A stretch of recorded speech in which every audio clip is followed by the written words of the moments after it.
East Sweden game.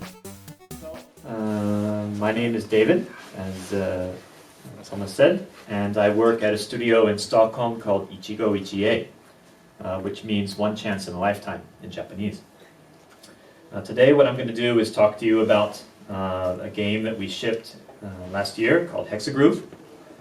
This is the first title that our studio has shipped, and I'm going to talk in particular about game design in Hexagroove.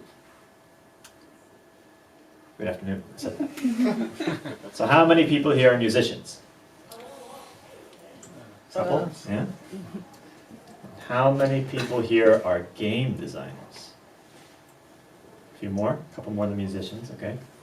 And if you didn't raise your hand for either of those things, how many of you have dreamed about being one of these things? Almost everyone. Great! And this talk will set you on your way. Because this talk is about both design and music. If you have an interest in game design, if you have an interest in music production, or immersive gaming, gaming that pulls you in and pulls in the player and gets them really deep and thinking of nothing else but the game, then you might pick up some tips from this talk that you can find useful. This talk is not about a post-mortem or design analysis. I'm not going to go through the entire game and talk about what worked and what didn't work in the entire title. I'm also not going to talk about how to make the music in your game better. If you want to know about that, I'm happy to answer questions, and we can chat about it over pasta salad. But this talk is about game design. So this is applicable not only to music games, but to any kind of game where you want to create something that brings the user, the player, into a world and keeps them in that world and loving every minute of your game. You will also not learn how to become a musician in this talk, unfortunately. But if you buy Hexagroove, you just might get halfway there. So you can try that out later. Who am I? So I am the creative director of Ichigoichie. I've been working in games for a while. I started out at Rockstar San Diego, formerly known as Angel Studios. We had titles for PlayStation 2 called Midnight Club and Red Dead Revolver. You might have heard of that game, which led into the Red Dead Redemption later. I was there for a short time during grad school, but I decided that my heart was in Japan. So I moved to Japan after graduating from college, for my master's degree, and I started working at a very small game company called Ennis. And Ennis worked second party, which means that the studio got contracts from Nintendo or Sony or Microsoft, and we shared IP and shared the projects and worked directly with the platform holder to produce exclusives. Some of the more famous ones were a series of DS games called Osatakai Oendan in Japan, and in Europe it was called Elite Beat Agents.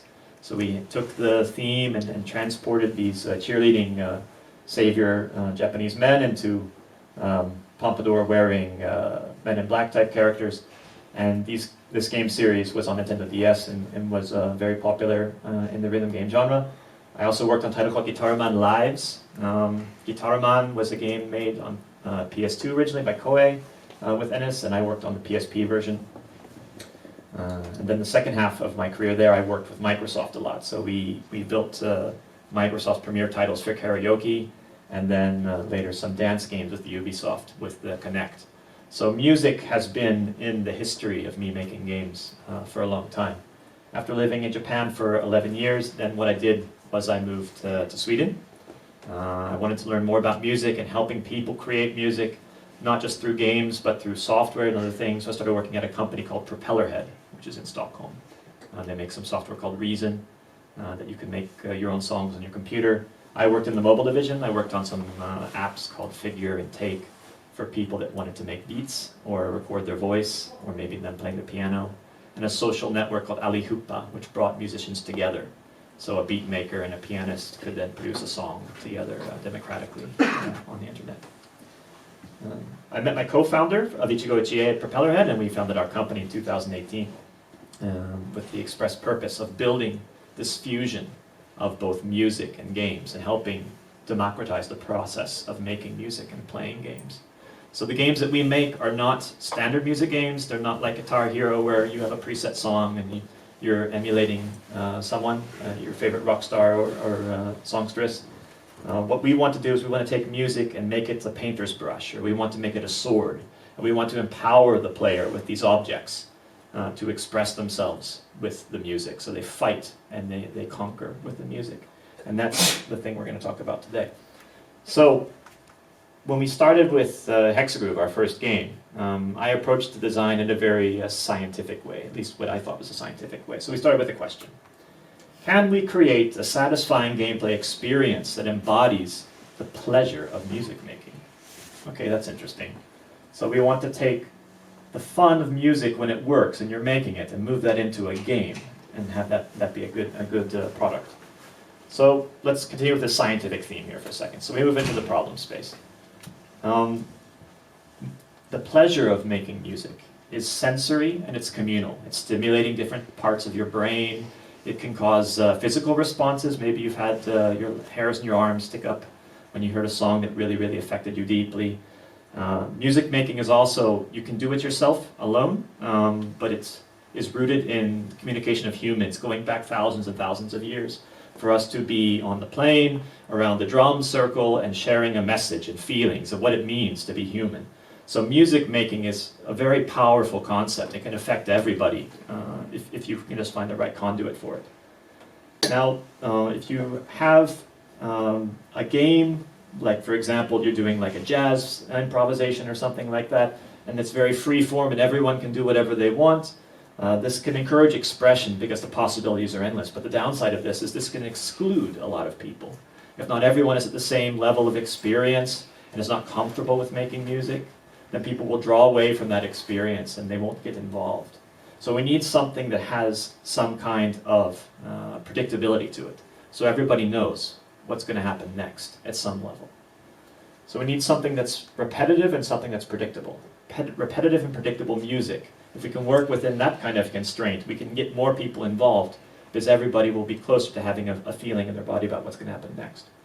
So in this case, we chose dance music, electronic dance music in particular, because it can be very repetitive to be listening to a techno song or to a deep house song or something like that in the club.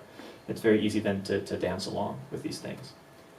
So, what are the principles of dance music? If we're looking at dance music now, is there something in the way music is constructed that we could turn into a game? So in music you have tension and release. This is a change in energy over time. The game design term is also called an interest curve. You might have heard that in game design theory. So you have this thing where the energy level is going to go up and it's going to come down. It's going to go up even higher and come back down.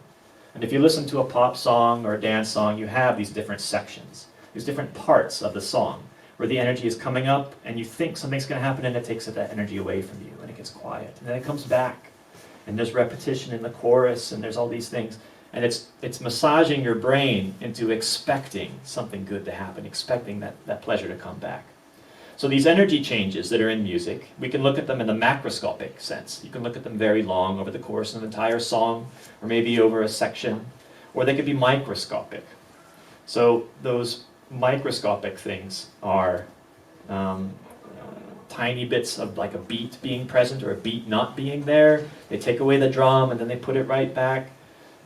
These transitions between sections are a place for energy changes too. When you're moving from the chorus to the breakdown, and then everything just goes shah, and people stop dancing for a second because there's no beat, and everyone relaxes and catches up with their heartbeat and gets ready for a build that starts rising again, and there's going to be another section and people know it's coming.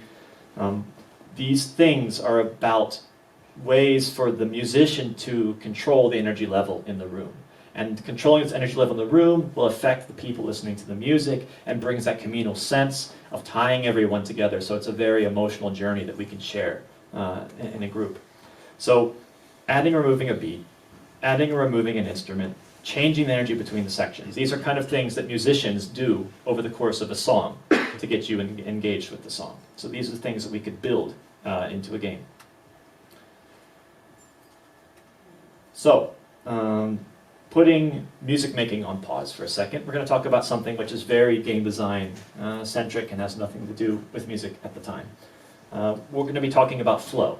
So flow is a psychological principle which has been talked about quite a bit actually over the past several decades.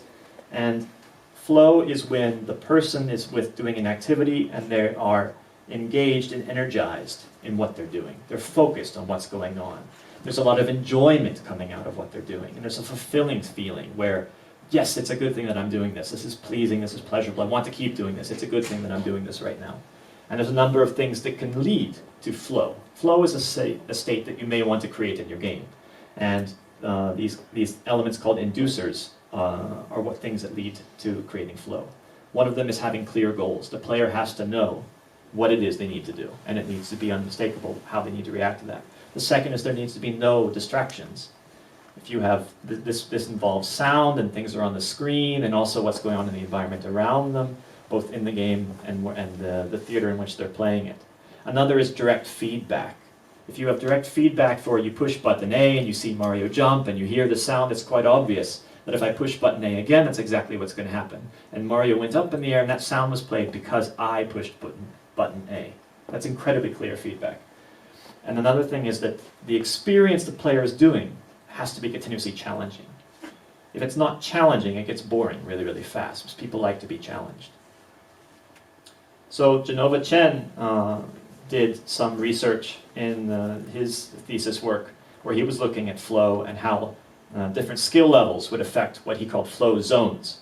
So this zone, these blue elements here, it's this space in which the player is experiencing flow. You might have heard the term in the zone. It's the same kind of thing.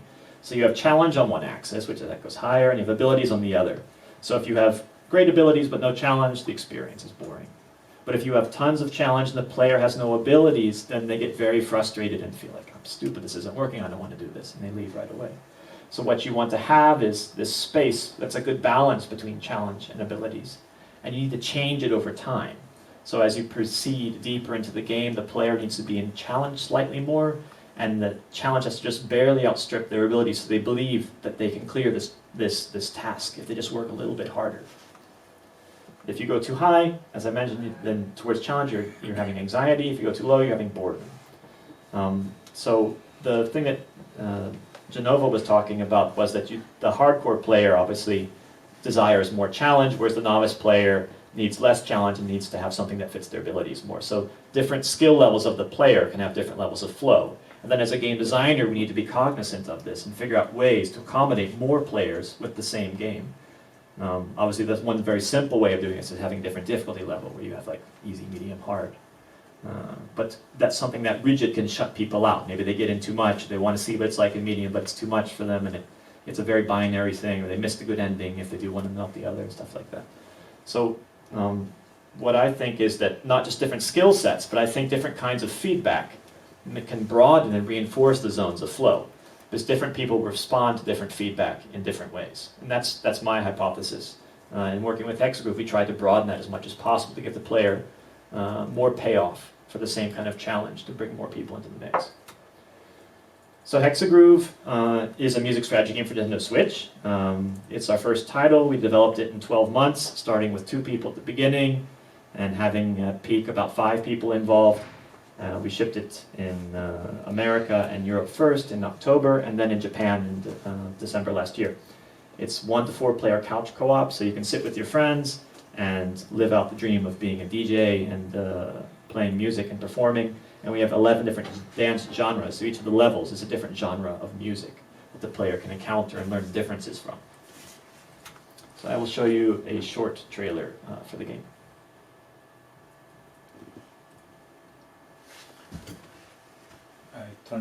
You turned it off. Okay. Let's go back.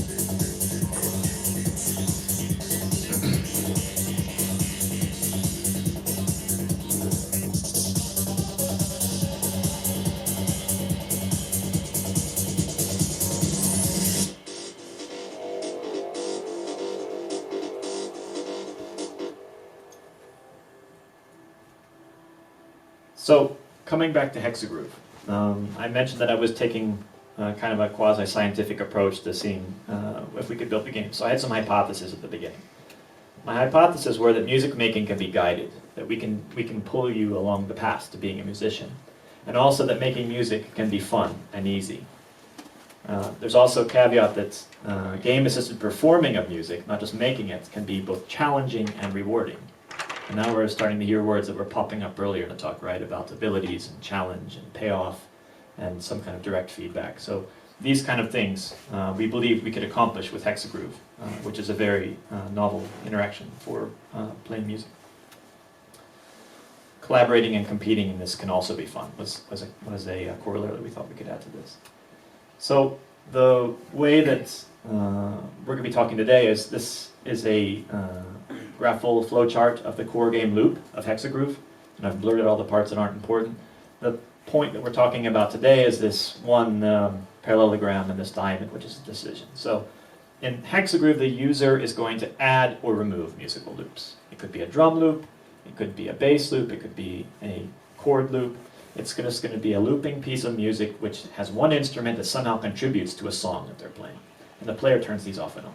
So every time the player turns off and on a musical loop, we ask ourselves, does this make the performance better or not? Yes or no? And we have some heuristics internally in the game that grades this, that ends up in the one of the grading systems in Hexagroove. So speaking of the grading in Hexagroove, the way that we do scoring is we have 3 different levels. So beginning at the first, there's the basic thing, and as you progress through the game, as your abilities increase, you become more and more concerned about these more advanced and complicated goals.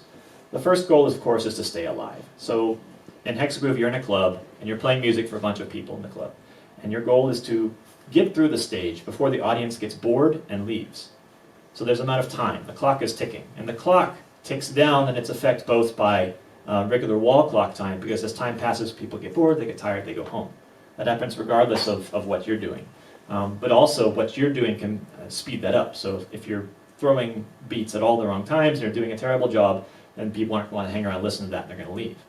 But if you conversely do a good job, if the music is flowing, if the music is building in energy and it's following one of those curves that makes sense, people are going to want to tolerate being tired a bit longer, and they're going to stay longer, extending your time. So if you think about a driving game where, in Outrun, you have those checkpoints where you're trying to get to the next checkpoint, you got some gas, and then once you get to the checkpoint, then you get an extend, you get an extra 15 seconds. It's the same kind of principle, except the amount of gas in your car is kind of in flux. You may be getting more gas, the more efficient you're driving, the better music that you're making, but at some point it's going to run out and you have to get to the end of the stage.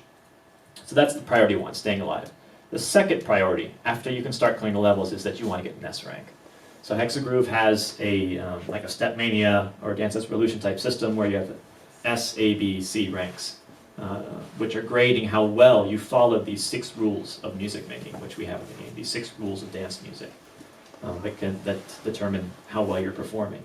If you do really well in all 6 of these rules, you're going to get an S. If you mess up on some of them, you might get an A or a B.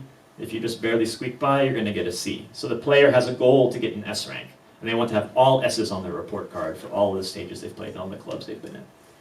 And after you can do that, there's the ultimate goal, which is to improvise. Now we're getting into this area where we're being creative, we're trying out new stuff, we're building it our own style, this individuality, that thing that was so scary at the beginning because we didn't know how to make music at all. But now we have this framework, this structure of playing, of putting music together.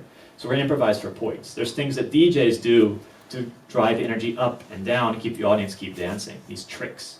And these tricks are very similar, the way I think of them is like a skateboard game. If you've ever seen like Tony Hawk or something like that, where you have a nose grind or a kick flip and all that kind of stuff. And there's different difficulty for each one of the tricks.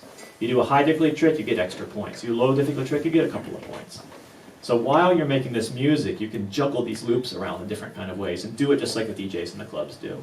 And add up these points and see how many points you can rack up on top of your S rank. So these different priorities are mapping to different levels of flow in Hexagroove. So the first level is to just follow the rules and clear the stage. So here it's just do what you have to. The UI is going to say, now is a good time, we suggest this, now is the time we suggest this, and the player follows those rules that they're taught slowly over the course of the game. And if they can follow them well, then they're going to clear the stage and do just fine. Now the second is, you have to clear the stage, but at the same time you have to think about your rank. So sometimes it may get you through the stage faster to compromise how well you're doing artistically, how well you're following these rules of music. So the player then has to think to themselves, all right, I really don't want to start this loop now because it's going to affect my flow, my rhythm score or something like that. But if they don't, they're not going to get that little extra boost to their health that's going to give them the gas they need to clear to the next section. So they have to make these trade-offs, and they have to make them fast within the course of a bar, a musical bar of only 4 beats. So the player starts juggling these priorities, 2 priorities in their head. It's not such a big on the easy difficulty setting, but when you get up to the second half of medium and also on the hard, you're making these all the time. And you're thinking, okay, about 70% of the time I followed this rule, but I had to break it 30% of the time to get through the section. And is that going to be enough to give me the S rank or the A rank? And you're just balancing stuff back and forth. So you're occupying those 2 spaces. And you get into a flow looking at those 2 things, your health and the S rank, or getting the S rank and see how that goes. And then the third level is then you're on top of that, you're also thinking, how many points can I get? Can I maximize my DJ score so I can brag to my friends and show that, yes, I got this 5,000 style points at the end of this level. So then you have all 3 balls in the air that you're juggling and trying to go through those different things. Another thing that's interesting is that on top of these ways to clear the game and get a good score in the game, there's other modes of interaction. So when you're making music, sometimes you have to do nothing. Sometimes you're just going to stand there and the DJ would be bouncing back and forth, maybe pointing to someone in the crowd or doing the Jesus pose or something like that. But you don't change music all the time. If you change stuff all the time, then people get really annoyed because there's no consistency in the music. But we found in user testing that some players really cannot deal with this. They want to touch the button. They want to do something all the time. So there was one guy that was user testing, and he would just push the analog stick back and forth to make the UI rock. It wasn't actually changing the game, but you go like,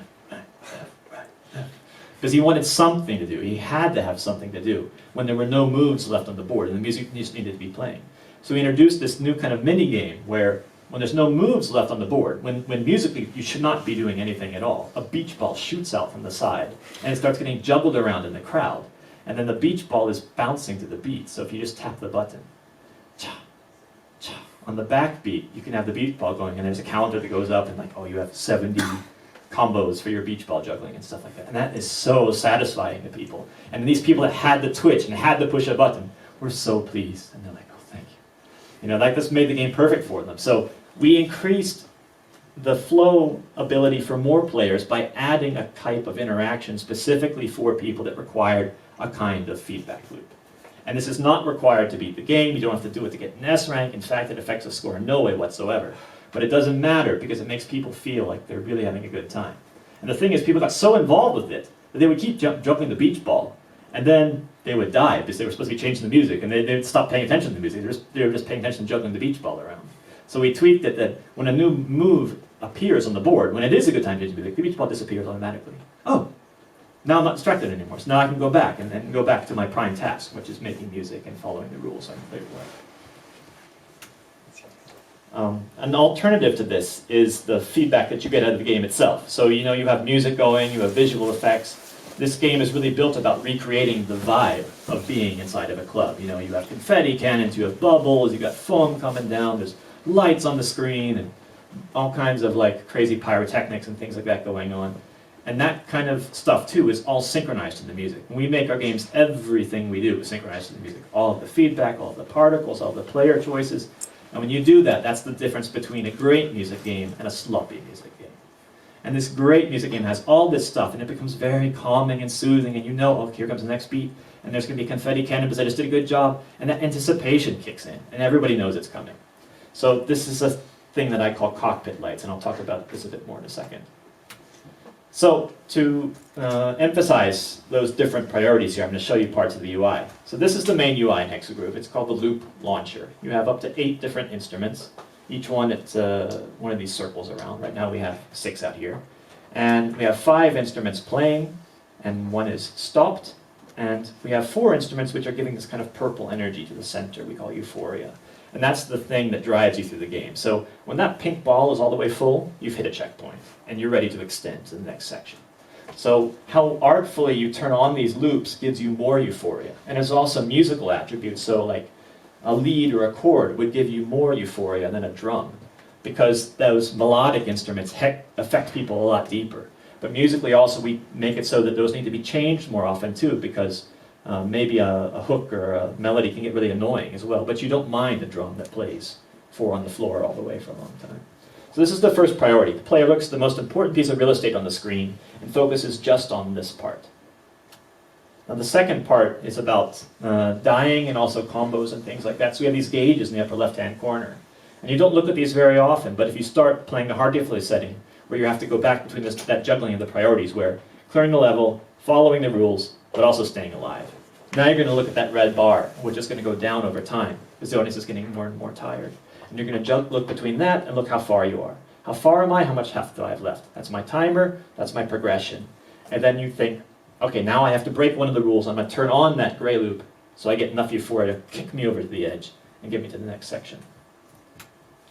Now the third phase is when you're getting those points. So we have these tricks like I was talking about before. So just like in a skateboard game, if I turn on 2 different musical loops at the same time in a very artful manner, I get the quick fingers trick and it slides out, there's a happy sound, and I get the B rank and it's adding to my points. When I get the A rank for even a harder trick, that slides out, now boom, boom, boom, boom, they're sliding out, they're going away. The confetti's flying here, you can see something really good happened just time-wise. So the player can keep track of that they're pulling off these tricks, which internally is raising their ultimate score. So I mentioned before about the Cockpit's light and the music and the VFX thing. This is kind of like tying together, I guess, part of how the design of Hexagroove works and also one of the pleasing parts of Hexagroove. One of the first jobs that I had when I worked in this was that we were doing contract work for an airline, and we were building a flight simulator. So what we did is we had this setup where we had like 3 or 4 screens, and the pilot has to look at the main screen, which is like the horizon, and there's a spline they have to follow in space. And then while they're following the spline, we put these circles and lights and stuff on the other screens in the peripheral vision, and they start flashing or getting bigger. And the pilot has to respond by pushing buttons in a certain amount of time before it takes too long. So this is the same kind of thing where the pilot has to be aware of many different things at once and respond to these different challenges. But at the same time, when you have all these different geometric things coming and you're still focusing on one thing, you can get into this very good flow state of just handling the loop of doing something, getting some payoff. You have your main task and it moves forward. So a lot of this reward comes through in Hexagroove as well. This is a screenshot from the last stage. You see here we're at a big European festival. You've worked your way through all the smaller clubs. We've got this big confetti ball that's coming down from the ceiling and shooting gold particles everywhere. We've got fireworks going off because you've got 3 great moves in a row. You have the tricks coming out here telling you that you've pulled off some tricks, and the grading messages reinforcing that you're doing a good job changing these loops at just the right time. And on top of that, there's the regular environment things. We have these big TV screens which are playing animation. As the player does better, the animation becomes more interesting and more involved. And sometimes, if you do fantastic, even like these projections get shown up on the crowd, and it's heart or the word party shows up projected on top of the people dancing and stuff like that. All these positive things, these lights moving around, and everything's happening to the music, and it just feels so good that people get involved with it and play it endlessly. This is from the freestyle mode of the game. You notice there's no gauges in the upper left-hand corner. We removed them because in the freestyle mode you can't die. You just make music as long as you want. If you want, you can turn off the game sound effects, you can turn off the crowd noise, and it becomes like a music player, basically, with its own visualizer that you can just endlessly noodle around with and make your own music. So, chasing away the boredom curve. We talked about that interest versus challenge thing. In most music games that I've made before, just like a song, the average length is between 3 and 5 minutes. So that's about the length of a song of Hexagroove, and this is punctuated by 4 to 7 sections over the course. So each section's between like 30, 45 seconds long. And just making music is interesting, but it doesn't get the heart or the pulse moving so much. So what we did early on is we added these mini games. And these mini games have physical skills. So the key part of Hexagroove is mostly a mental thing. It's a strategic thing, choosing to when to break the rules and when to follow the rules and turning things off and on. But in between them, we have these points where the energy level is coming up because you're doing a drum roll, you're building up to some kind of section, or you're following a path in space and you're running an audio filter that's filtering out frequencies and phasers and things like that. So we have 2 different types of thought. You're probably playing for about 30 seconds using your strategic brain and maybe a little bit of physical. And then when you get to the mini game, it's just reaction, and you're tapping and you're doing the kind of stuff you would do in a Guitar Hero or a driving game or something like that. And some people are divided on this. Some people are like, well, I don't want the mini games at all. But a lot of people felt like without them, it wasn't servicing enough of their needs, their desires, to give them a holistic experience, to fill out all of those skills that they have. So when you're designing a game, you're looking at what kind of skills are needed of the player. And if you have a good mix of physical and mental skills, I think you can get the player's brain rotating and grooving and then feel very satisfied over the course. So depending on which one you like, you get a little bit of both. But when you're in freestyle mode, you don't have to do these at all if that's what you don't want to do. You have complete control over what happens to the mini games. And there's the bounce of the beach ball. You see there, someone's got 7. I've seen people send me screenshots of like 70 or 80 and things like that. It's like gloating about how many beach ball juggles they could do. So, what are the drawbacks of having flow, or the drawbacks of having, trying to making music into a game? So the music can suffer from having game-like constraints. Purists for music would say, like, you shouldn't put constraints on music. Music is about freedom of expression, and we should be able to do whatever we want. Yes, I mean, Hexagroove is not a copy of Reason. It's not a DAW. It's not a way to make infinite amounts of music. It's a game. But it's a game that's more expressive than any other music game that's come before. A more important thing here is that removal from one activity can break the flow. So we were talking about like the beach ball juggling and how I have to kind of pull it away because sometimes then the player has to interact with the game again. That's a little rough, a little jarring to people sometimes. Also, going from the strategy part of the game, you fill the checkpoint, and you move on to the mini game. All of a sudden, okay, well I was just like making my music and chilling. Now I got to tap the buttons really fast to do this drum roll kind of thing like that. And, it kind of catches you in your heart, and then it definitely can rips you out of the flow you might have had going in the previous section. So that can be a negative thing. So, finally, is there flow in Hexagroove? Regarding the core game interaction, the actual part of playing the game, a lot of the reviews we got from press were very positive, and words like engaging, satisfying, rewarding, joyous, and zen were in most of the reviews that we got. And we were very happy to hear this, because these are exactly the kind of words you want to have for a game that has fantastic flow. Satisfying, reward, engaging, challenging. Yes, that's the flow zone right there. And joyous and zen. Always happy to hear things like that. And we had things that were said by some of our users on Twitter, like it was stupid fun just to toggle loops, or that it was incredibly satisfying and addictive. And those kind of things, hearing people say that is fantastic. Really glad that we hit home with that. So, to recap, music has to have constraints to be a game. If you don't have constraints in music, if there's no rules to be broken, and if there's no scoring going on, then it's not a game and you're just playing music on your own. So what we did in Hexa Groove is we added what we hoped were just enough amount of constraints that people had creative freedom, but also were not overwhelmed with the possibility of what was capable in making music. And that if you have multiple levels of simultaneous goals, this can induce different kinds of flow.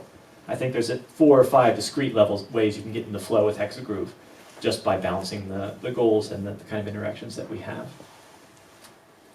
Distillation of the challenge and the feedback can also produce flow, so just working it down to the core intimate of what the person needs to do and what you give back to them. But all those loop triggers and button pushes are producing sounds, good or bad, and it's quite clear how the player is doing, and it's quite pleasing when they go the right way. And adding optional modes of gameplay can also increase the chances of flow. This is how I talked about adding the mini games, for example, when you're tapping or when you're steering, and also that beach ball juggling. Without those things, a large percentage of our players would not feel as satisfied, and they would probably felt the game was lacking something. But now that we've mixed these kind of things in a balance which makes sense in the domain of making music, we open it up to a larger audience.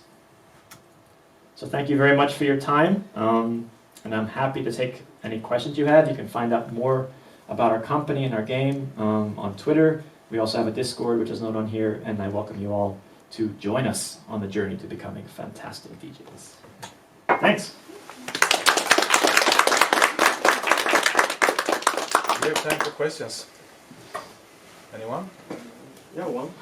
Can you record when you improvise? Can you record what you have improvised? Not in the version we have right now, no. We wanted to have that, but we cut it from the first version. Yeah.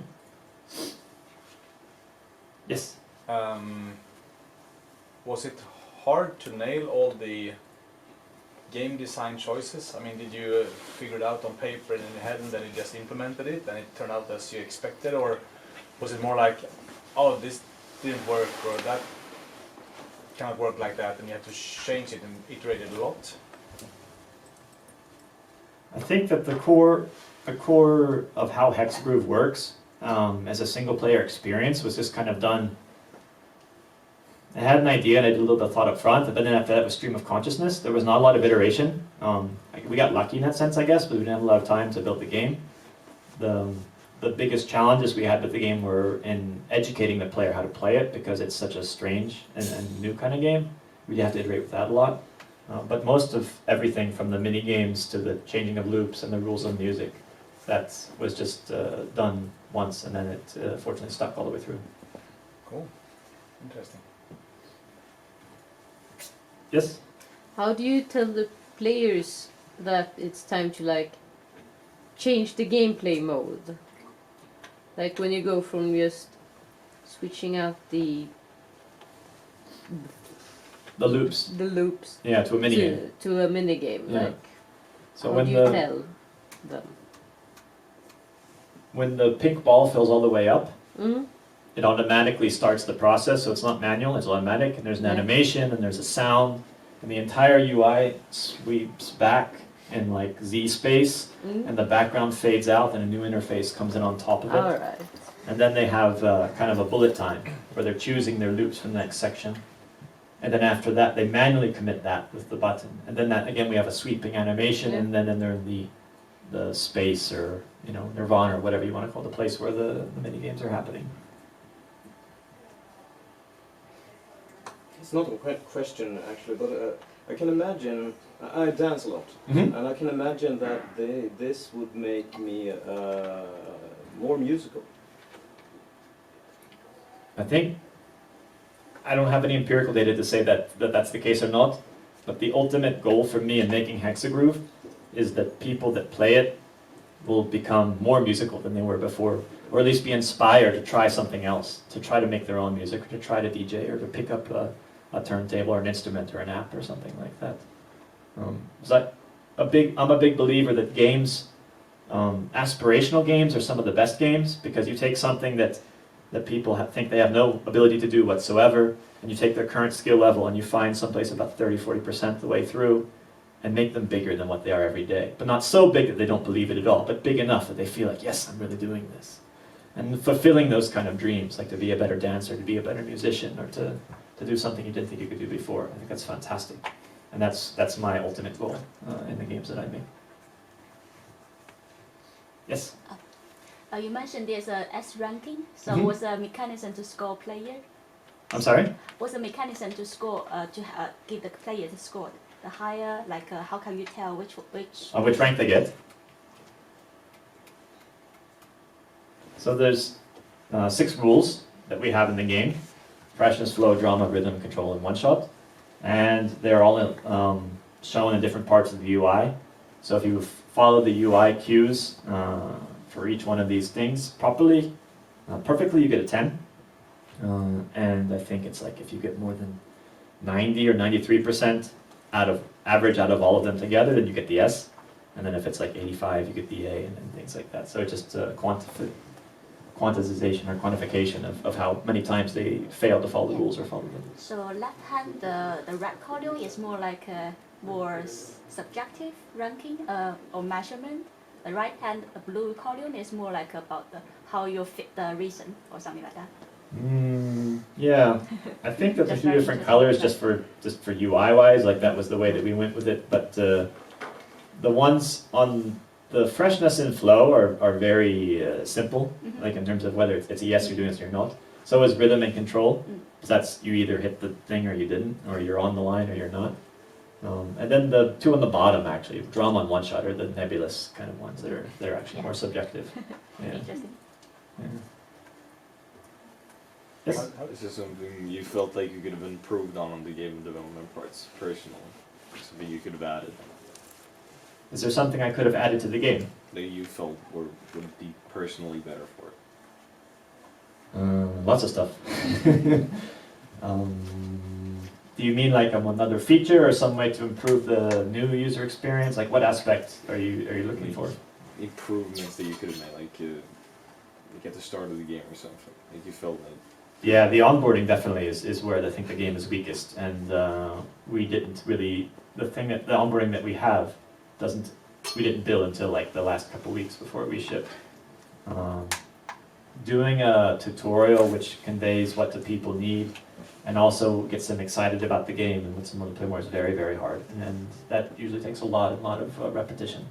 We built a tutorial about half the way through production, and the tutorial took a long time to build, and then we tested it on like 10, 15 people, and what we found out was that the people were really good at finishing the tutorial, but they didn't understand why.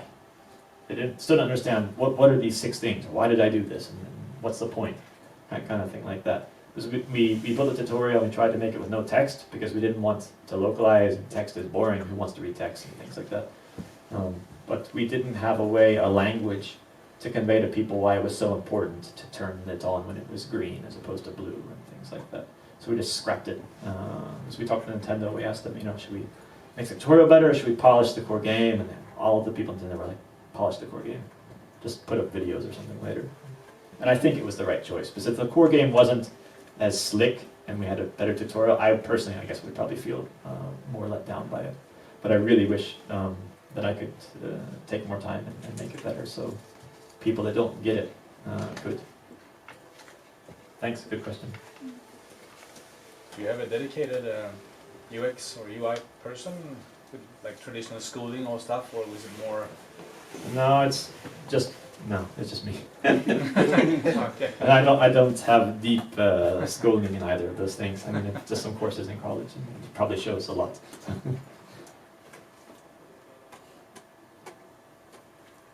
I also have a question around the licensing of the music. I mean, the music is core, so getting the right music is important. Yes. The music, is it like friends in your network, or did you go to record label, or was it hard to get it? And like business-wise as well, I guess they want something in return for. Yeah, most of the people are friends of my network, because I've been working in music as a game developer, as a software person, and as a DJ for a long time. So I actually know, I'm lucky to know quite a lot of people, really talented people. So most people that worked on it, they just did it personally to me as kind of like a favor, and Nice. but we do have the rights to all the music in it, and we can use it again in sequels and remakes and things like that. Every time that you start working with a label, just say goodbye to your production schedule, because when I worked at Ennis, we did that because we made karaoke games and stuff like that, and it's Sony and EMI and I don't know how many other labels, and there's like a terrible UX in Lips, our karaoke game we made for Xbox 360, which is that you can't copy the MP3s to the hard disk on the Xbox, because the record labels back then in 2006 were super worried that would cause rampant piracy and they would lose so much profit. So now when you play Lips, which is a multi-disc game, we added expansions. Every time you want to play a song that's on another disc, you physically have to walk over to the Xbox 360 and swap the damn disc. Which is a big mood killer at a party, I'll tell you. I mean, even if you had a couple of beers, you're just like, why am I still doing this damn thing? It's ridiculous, and it's terrible. But labels will kill you. Don't use labels if you can help it. Slightly related question. I know a lot of Swedish musicians that are connected to Steam, Yeah. and they are like outsourced the right to collect money from TV or radio and stuff like that. And it can be hard for an artist connected to Steam to sell the rights, because Steam will like force you, if you connect, like force you to pay like royalties and stuff. Was there ever an issue with the licensing and getting the complete rights over the music? Or did you get stuck in that kind of No. rights madness things? No, thankfully we avoided that in the first one. Everybody that I talked to was a friend of a friend, and they had contracts with their labels that they could do stuff outside of the scope of the label, or they didn't say anything. I don't know. Or, But camera is on. Cut that part, please. Yes. But no, we didn't have that trouble at all. And in the future, when we add stuff, I mean, we're a two-man studio with a couple contract people, so we don't have the resources to deal with that at all. So I think in the future, moving forward, we'll be the same way. But we are fortunate to have a really high level of quality of audio, and we have a spec, which how all of the music in Hexagroove needs to be built for it to work with the game. And we've gotten really good at conveying that messaging to the artists and having them build what we need. Was it hard to nail the music to fit into the game, or could you take basically any good dance music could fit into the game, like flow-wise or composition-wise? At the beginning it was tough because I was kind of making it up as I was going along about like, okay, what instruments do I want and how are these supposed to be separated and things like that. And working with the artist that started working on it first, 1 or 2 people, I kind of had to like change my mind or change the spec a little bit as we've been along, as I figured it out. But after that, it just became, it's like a factory now. Like I can crank that stuff out. Because it's very formulaic, thankfully. This is another example where the constraints will really help you get legs. And if you can build a game that has a content system, which is very extendable in the sense, and has a very clear spec that anybody could implement with a couple times of back and forth, then I recommend it, because that removes a lot of headaches. Yeah. Could that also open for a mod scene, like where people could add their own music or like connect it to Reason and? Yeah. The irony is, or not, I guess not irony. I guess as a side that when we started prototyping, we used Ableton Live as our audio engine, and the game would just send MIDI messages to Ableton Live, because Ableton Live is very easy to have loop-based music and switch things over. And that was a great prototyping tool. So, and we still use that in our other projects now, where we need something that's more flexible than our current audio engine. We ended up writing our own audio engine, custom, specifically for the needs of Hexagroove. But whenever we go back, right now we prototype with Google Chrome and Ableton Live, because with Google Chrome you have web audio and you have game controller support and MIDI and all that stuff, and it's very, very fast. Just write something in JavaScript and hook it up to a really awesome sounding audio engine. It makes a big difference. Cool. What tech did you use? Is it Unity or is it your own engine? The game engine is Unity, but all of the audio is custom that we did in Rust as a plugin. So all of the sequencer and the sampler and the asset loading and stuff is done in a custom plugin in Rust. Can you play the game in the browser? What's that? Can you play that game in the browser? Yeah. I don't know. We've never exported it to the web player. I suppose it might be possible. We have a version internally that runs on PC and of course on Mac, because that's where we did development on. Might work in the browser, I don't know. But right now it's Nintendo Switch exclusive. Are you releasing more platforms? Did you say that? I did not say. Okay. Well, Maybe.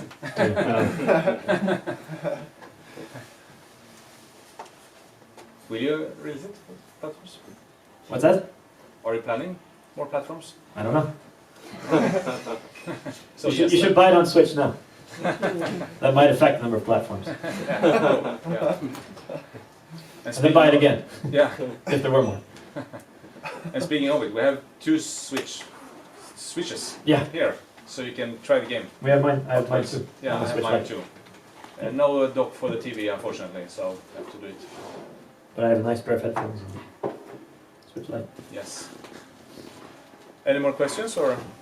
A bit related, but did you say that you had Ableton Live on a browser nowadays? You can. Yeah, we don't have it on a browser, but we can send messages from a web browser to Ableton Live. Okay. So you have to have Ableton Live running on some machine. It could be remote, but we just do it locally right now. But Chrome has MIDI and web audio extensions and stuff that makes it really easy.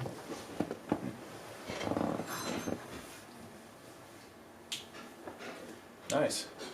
But then let's wrap this up and let's go and have some food in the kitchen, and we can continue to mingle and play Hexagroove. Cool. Yeah, thanks a lot. Thank you.